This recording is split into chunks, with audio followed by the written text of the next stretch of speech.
Assalamualaikum warahmatullahi wabarakatuh. Selamat datang kembali di channel Sahabat Muslim. Pada kesempatan kali ini, kita akan membahas kisah dari hilangnya kerajaan Sulaiman. Namun, sebelum lanjut ke ceritanya, jangan lupa bantu support channel ini dengan like dan subscribe ya sahabat beriman.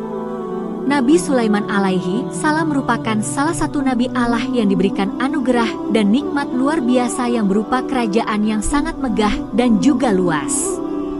Selain memiliki anugerah yang luar biasa, Nabi Sulaiman juga dikenal sebagai nabi yang mampu menaklukkan bangsa jin dan juga hewan. Di balik anugerah dan keistimewaan yang diberikan oleh Allah Subhanahu Ta'ala, Nabi Sulaiman juga pernah mendapatkan cobaan dari Allah Subhanahu Ta'ala. Ketika beliau kehilangan sebuah cincin keramatnya yang dicuri oleh syaitan yang bernama Sah, bahkan hingga kerajaannya pun ikut serta diambil alih oleh setan tersebut. Kisah hilangnya cincin hingga hilangnya kerajaan Nabi Sulaiman yang diambil alih oleh syaitan bernama Sah tersebut tertulis dalam Quran Surat Syad ayat 34-30. Allah berfirman, "Dan sesungguhnya kami telah menguji Sulaiman dan kami jadikan ia tergeletak di atas kursinya sebagai tubuh yang lemah karena sakit. Kemudian ia bertaubat. Dan ia berkata, 'Ya Tuhanku, ampunilah aku dan anugerahkanlah kepadaku kerajaan yang tidak dimiliki oleh seorang jua pun sesudahku. Sesungguhnya Engkaulah yang Maha Pemberi.' Kemudian kami tundukkan kepadanya angin yang berhembus dengan baik menurut perintahnya kemana saja yang dikehendakinya. Dan kami tundukkan pula kepadanya setan-setan semuanya, baik ahli bangunan dan penyelam, dan setan lain yang terikat dalam belenggu. Inilah anugerah kami, maka berikanlah kepada orang lain, atau tahanlah untuk dirimu sendiri dengan tiada pertanggungjawaban. Sesungguhnya, Dia mempunyai kedudukan yang dekat pada sisi kami dan tempat kembali yang baik. Quran Surah Syad ayat 34-40. Dalam tafsir Ibnu Katsir dijelaskan bahwa nama syaitan yang mencuri cincin hingga kerajaannya yang ikut diambil alih olehnya adalah Syakar. Demikianlah menurut Ibnu Abbas dan Qatadah.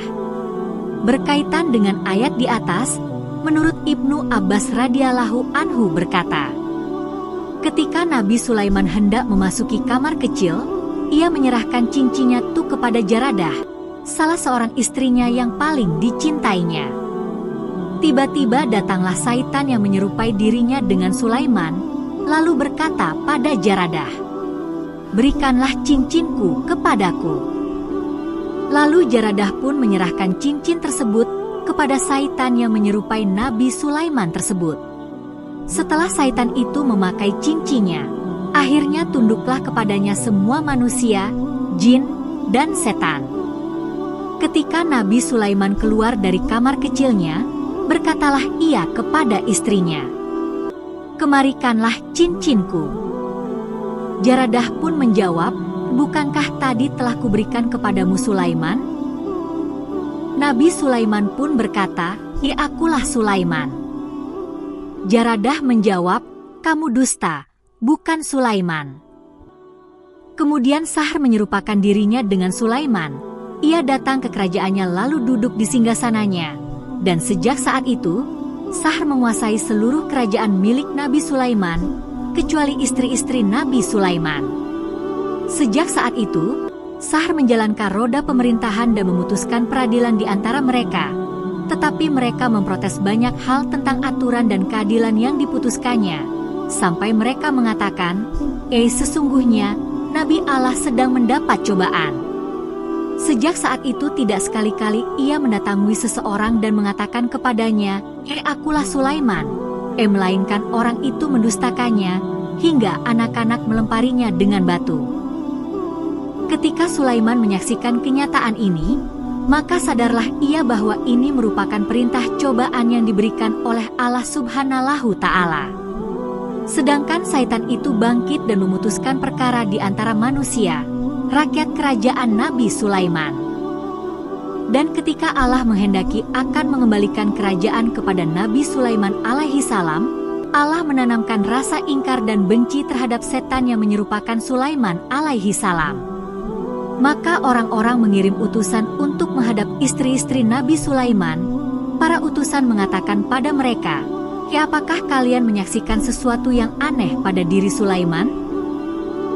Mereka menjawab, ya, sesungguhnya dia sekarang mendatangi kami di saat kami sedang haid, padahal sebelum itu ia tidak pernah melakukannya.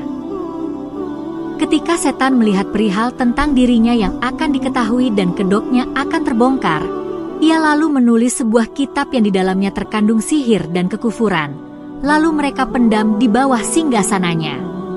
Setelah itu mereka gali dan berpura-pura jika dialah yang menemukannya, dan mereka membaca kepada orang-orang, dengan cara inikah Sulaiman menguasai manusia dan mengalahkan mereka?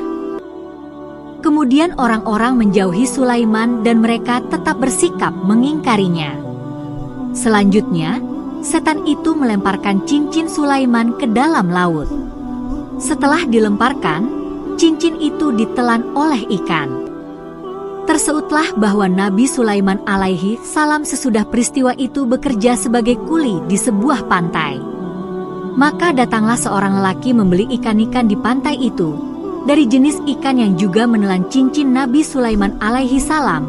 Dari ikan yang menelan cincin itu pun Adan berada pada kelompoknya.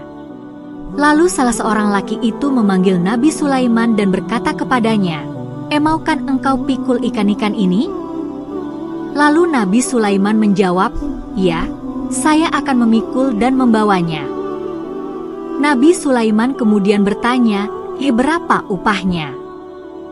Lelaki itu pun menjawab, "Saya bayar dengan ikan jenis ini yang kamu pikul nanti." Nabi Sulaiman pun setuju dan akhirnya memikul dan membawa ikan itu pergi ke rumah lelaki tersebut. Setelah sampai di pintu depan rumah lelaki itu, Sulaiman menurunkan pikulannya, dan lelaki itu mendekat mengambil jenis ikan yang Nabi Sulaiman bawa, lalu memberikan beberapa jenis ikan kepada Nabi Sulaiman sebagai upahnya.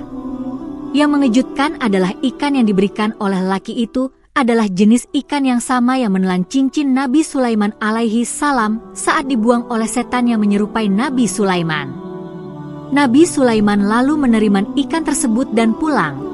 Setelah ia membelah ikannya dengan maksud untuk memasaknya, ia terkejut. Tiba-tiba ia menjumpai cincinnya berada di dalam perut ikan tersebut, maka ia pungut dan memakainya. Setelah ia memakai kembali cincinnya tersebut, maka tunduklah kepadanya semua manusia, jin dan setan. Keadaannya kembali seperti semula. Sedangkan setan yang merebut kedudukannya lari ke sebuah pulau di tengah laut. Nabi Sulaiman alaihi salam mengirimkan utusan untuk mengejar dan menangkap setan yang sangat jahat itu. Lalu mereka mengejarnya, tetapi mereka tidak mampu untuk menangkapnya. Pada akhirnya setan pun dijumpainya saat sedang tidur. Kemudian mereka membangun di atasnya sebuah bangunan yang tertutup dari timah. Ketika setan itu bangun, ia kaget dan melompat, tapi tidak sekali-kali ia melompat di bagian manapun dari bangunan itu melainkan timah itu melentur dan membelitnya. Akhirnya utusan dari Nabi Sulaiman itu berhasil menangkapnya dan mengikatnya. Lalu ia membawanya ke hadapan Nabi Sulaiman alaihi salam. Lalu Nabi Sulaiman alaihi salam memerintahkan agar dibuatkan untuknya keramik yang diberi lubang. Kemudian setan itu dimasukkannya ke dalamnya dan disumbat dengan penutup tembaga. Setelah itu, dia memerintahkan agar keramik itu dilemparkan ke laut.